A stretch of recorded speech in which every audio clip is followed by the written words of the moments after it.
because of past experiences where nobody disciplined anybody, they decided to ignore the committee set up of their own fellow young men for them to interact and discuss the accusations.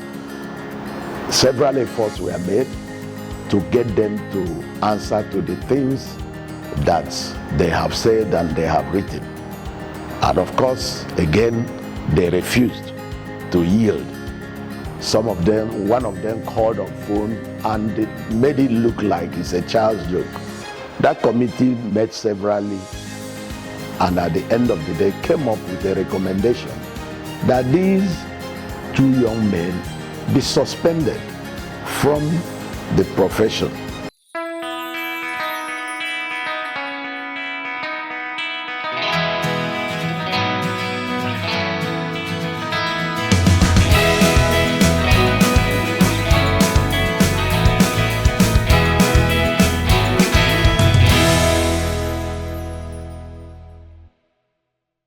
Welcome back, viewers.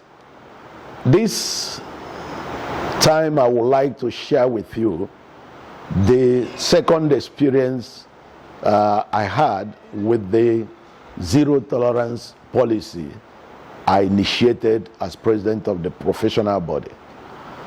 Actually, this second one affected some of my supporters, particularly two young surveyors in the city of Lagos. They had to make a post in the public space, both in NIEVS platform and other spaces, that the institution have continually recorded incompetent and leaders who has not been able to deliver their required mandate. And so because of that, they went and wrote unprintable thing condemning the entire leadership of the profession.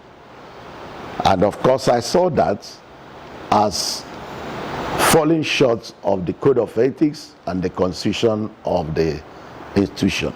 And so we also at the council set up a committee to bring these young men to have a discussion, a chat with the committee and substantiate the accusation or be told better the efforts the leadership have made, both past and the present.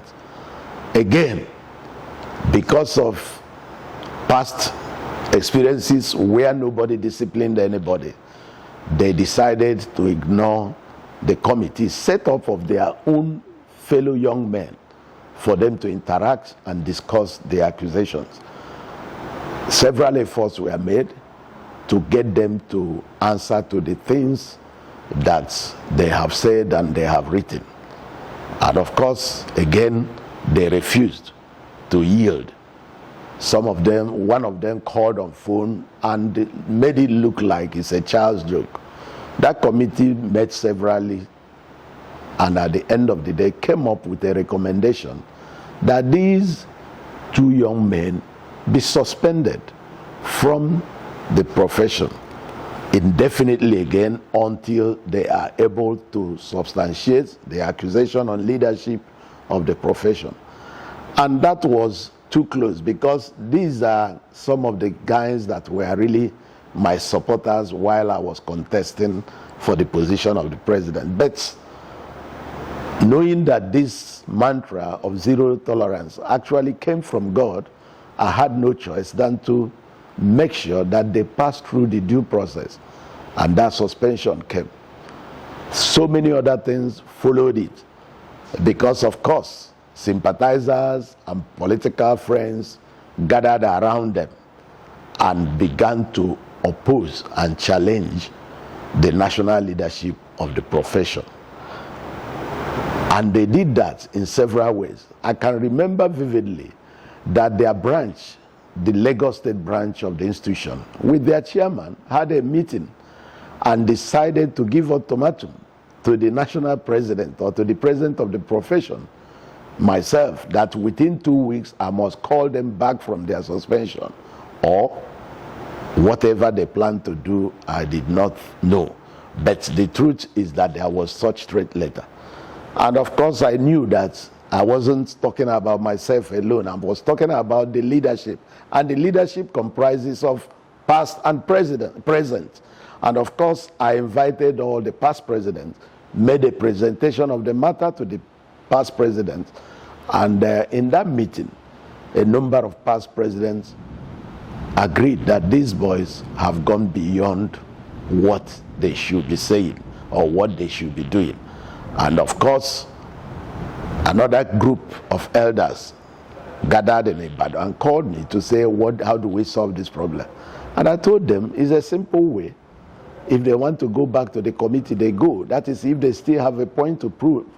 But if they want to withdraw what they have written and apologize to the entire professional body, then we will consider, the council will reconsider them.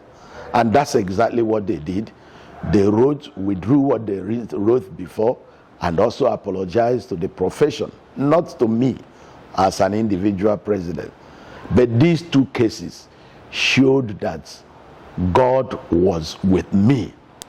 I didn't know where I received the strength to be able to stand and to be able to make these decisions, leading the council to take these decisions. And so when they did that, they were called back to. Time will fail me to tell you all manners of arguments and threats, that, including that letter. It's just like a branch of a bank in Nigeria telling the headquarters that they must withdraw a letter of action or operation they have already written. I've never seen that kind of thing before. But devil really fought to discredit the administration. But we were focused and dependent on God, and God saw me through. Thank you, viewers. You will hear more of such other exciting experiences I had in all that I did in NIEVS. Thank you, and God bless. Ladies and gentlemen, you have heard Abonta again. The battle he had to fight against indiscipline was first of all localized to Abuja here.